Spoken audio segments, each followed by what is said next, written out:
there. We'd like to ask you a quick question.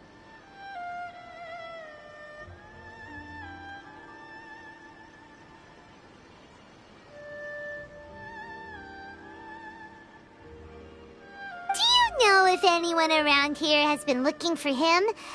For Kaidahara Kazuha, we mean. Aha! So this is the renowned Mr. Kaidehara. I've heard a lot about you. It is an honor to finally meet you today. You are too kind.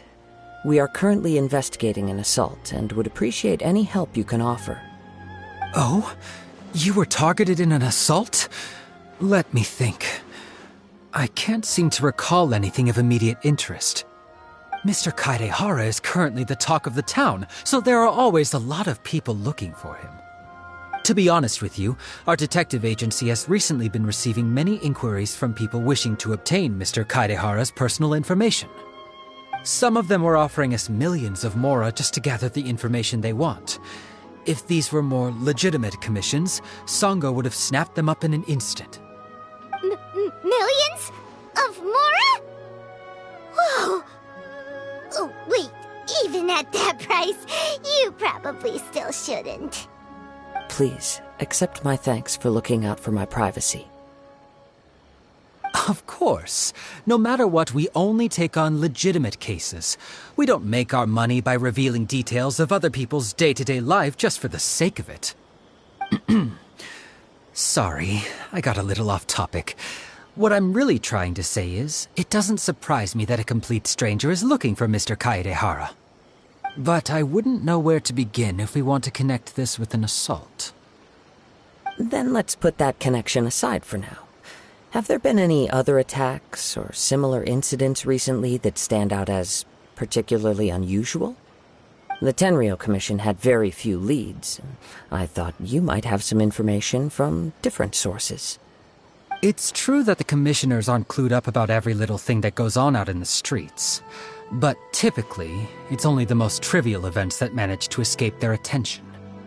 If anyone had been out there attacking people, that would be assault, in which case the Tenryou Commission would absolutely get involved. That does make sense. Uh-oh. Looks like the trail's already run cold. I still find it difficult to believe that whoever attacked you hasn't been causing any trouble elsewhere. Few people possess your prowess in battle. So unless you were the first person he targeted, someone is certain to have been hurt by now.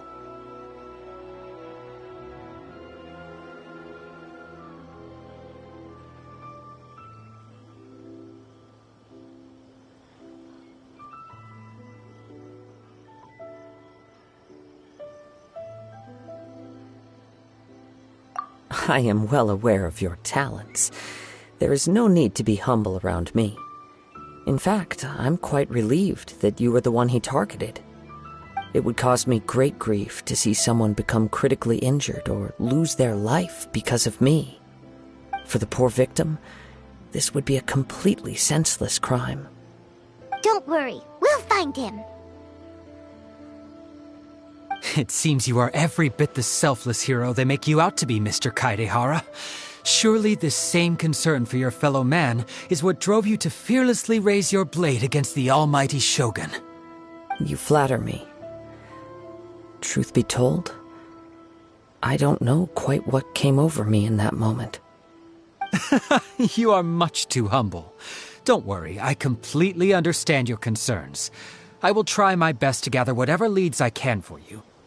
Oh, actually, there was one strange incident over the last few days. It doesn't involve an attack, though. Let me tell you about it just in case. Sure. During times like this, the more information we have, the better. All right, then. Recently, 2 people went missing from the city at around the same time. One of them is a pretty well-known collector, surnamed Nagato. The other, Amenoma Yuya, is a samurai from the Amenoma clan. Amenoma? Now there's a familiar name. Right. Yuya is the nephew of Amenoma Togo, the owner of Amenoma Smithy. 2 grown men going missing at the same time. Their cases are likely connected, but I don't know much in the way of details.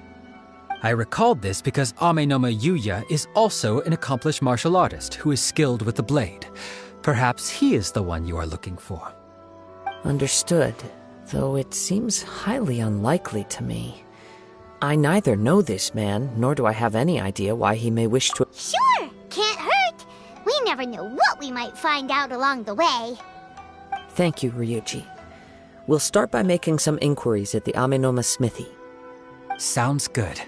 All the best with your investigation. I'll get moving shortly myself.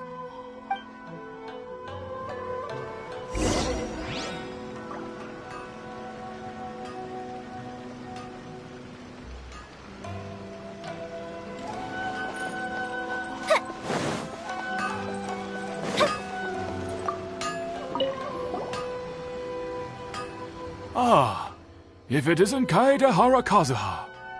What brings you here today? Huh? You two know each other?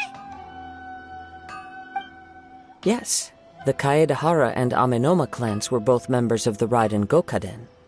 Historically, there have always been deep links between the two clans. After I returned to Inazuma, I visited Mr. Amenoma to pay my respects.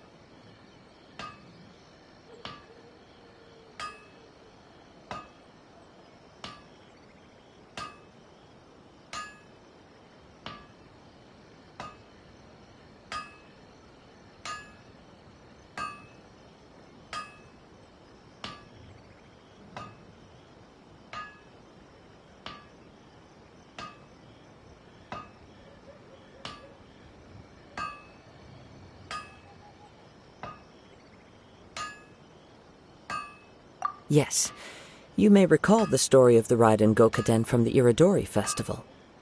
Though all bladesmiths trace their craft back to the same source, over time, each of us has arrived at a different blade-making philosophy, spawning the development of different branches of the same art.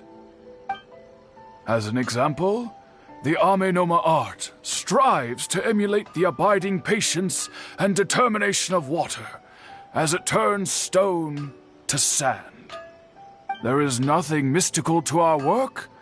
There is only practice, day in and day out, until both body and mind have memorized the craft, turning each motion of every technique into an intrinsic part of the bladesmith's life. As for the art of the Kaedehara clan, I believe it's called the Ishin art. That's right. Ishin art strives for complete harmony between blade and mind from the moment that forging begins. For only a blade thus forged can capture and convey its maker's thoughts and feelings, and eventually become an extension of its wielder's will. Indeed. Most samurai choose their blades, but an Ishin blade chooses its owner. You are, without a doubt, the most worthy wielder of an Ishin blade. It gladdens my heart to see that although the Kaedehara clan has fallen on hard times, its ideals and virtues are alive and well. You overestimate me. My actions are guided by my own personal sentiments, not by any noble aspirations on behalf of my clan. But let's get back on topic. The purpose of our visit today is to gather some information on your missing nephew. We hope to assist with the investigation. It may turn out that this case is connected to another we are pursuing. Ah, yes. My nephew. I reported the case to the Tenryou Commission, but I haven't heard anything back so far. He didn't say a word before he left, which is very unlike him. I'm still completely at a loss on what to make of it, but I've done what I can so far. Worrying is futile. All I can do now is wait for the news from the Tenryou Commission. We heard that there was a collector involved in the disappearance too. Know anything about that? Yes. On the morning that Yuya went missing, he gave me a very cryptic look and said that he was going to give me a great gift. I believe he went to collect the item from Mr. Nag. Yes. Strange, isn't it? I wonder what could have caused it. Unfortunately, there was very little evidence left behind, so nobody knows what really happened. Do you have any thoughts on what Yuya may have wanted to give you? If I had to guess, it must have been some kind of rare weapon. Otherwise, there would have been no reason for him to get my hopes up.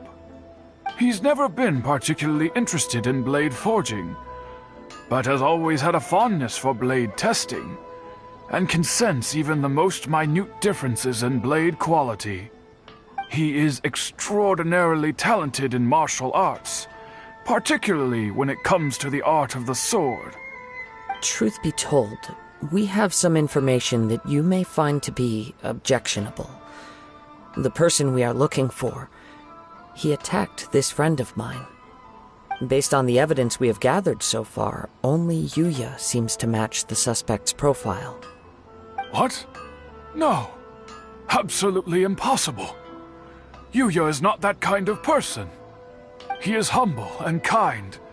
Even his training is done with the goal of calming his mind. He has never gotten into a fight before. Is that so? Yes. If there's one thing I can say for certain, it's that Yuya would never draw his blade without a very good reason. But, with that said, it's equally out of character for him to just disappear, with neither farewell nor fair warning. I also cannot know what course of action he might be capable of if coerced, or otherwise compelled by circumstances unbeknownst to me. Anyway, should you find him, please let me know as soon as possible. Don't worry. You have our word.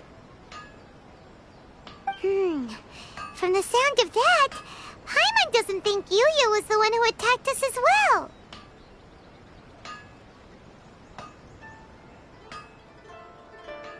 Yes. It sounds as if something happened when the two men met each other. Let's pay a visit to the Nagato household.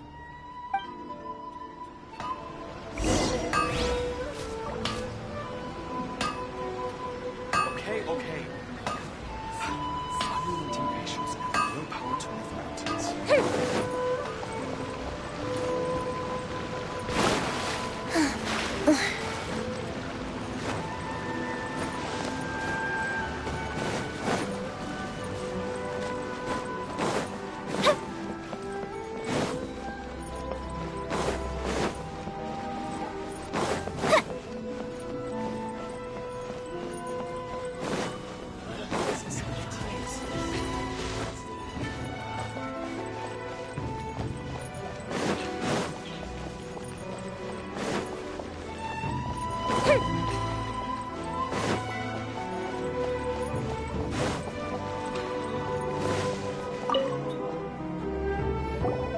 I'm very sorry, but we cannot afford to pay what we owe right now. My husband has gone missing, and I'm still trying to find him. No, you misunderstand us. We are here to help with the investigation. We'd like to ask you some questions about Mr. Nagato's disappearance, if we may. Ah, I see. I thought the debt collectors had come to visit again. I'm sorry you have to see me in this dreadful state. Has some new information come out? Do you know where he's gone? I'm afraid we don't have any new information at the moment. We're still trying to find out as much as we can to inform our search. With this in mind, can we perhaps ask some questions about your family's current situation? For example, Paimon's struggling to understand why a collector would be strapped for Mora. That's a long story. Ever since I've known him, he's been an avid collector of all sorts of things. He'd always get so animated when he was showing them to me. I knew nothing about the items myself, but seeing how enthusiastic and excited they made him, I was happy to believe that they were just extremely important to him. Everything was fine when we first got married, but as time went by, things changed for the worse. Uh-oh, what happened? He lost his sense of restraint.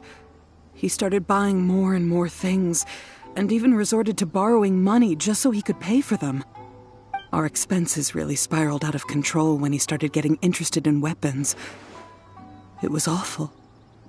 There were days when he'd spend hours down at the warehouse, admiring his weapons even as debt collectors were descending upon our house. He wouldn't sell them, wouldn't even touch them.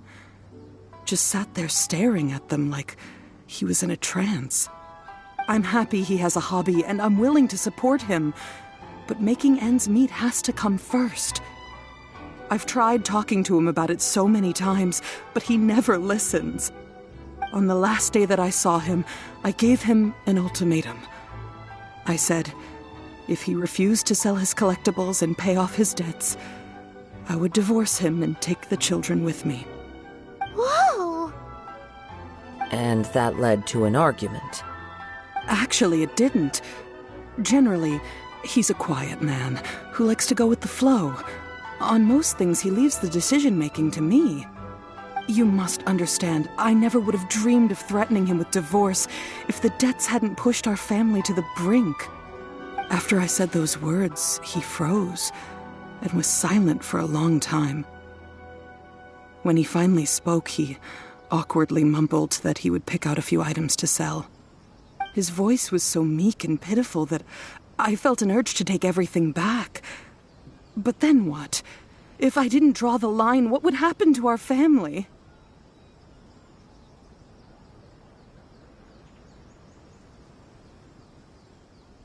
Had I not indulged his bad habits, we wouldn't have found ourselves in such a predicament.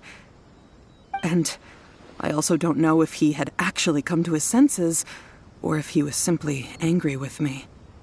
The next thing I heard was that our warehouse had caught fire, and both he and the buyer had gone missing. I see. I understand. Amin Omayuya came to purchase a weapon from Mr. Nagato. During the sale, a fire broke out at the warehouse, and both men disappeared. At first, I assumed they must have gotten into an argument over the price. But my husband has never been one to negotiate. He never even haggles when he's out buying groceries, so it's hard to imagine him getting into a fierce argument. Maybe he was feeling the pressure from the debts? I don't know. He just disappeared after the warehouse burned down. Perhaps he's too afraid to come home now that all his collectibles have been lost in the fire, and he's got no way to pay off our debts. Even though I'm still a little mad at him, we're a family, and I want us to face our family's crisis together. As long as he's willing to turn over a new leaf, I know we can work things out. Please don't get upset. There could be more to this situation than meets the eye. If collecting things is a habit that Mr. Nagato had his whole life, it is quite unusual for this habit to change so drastically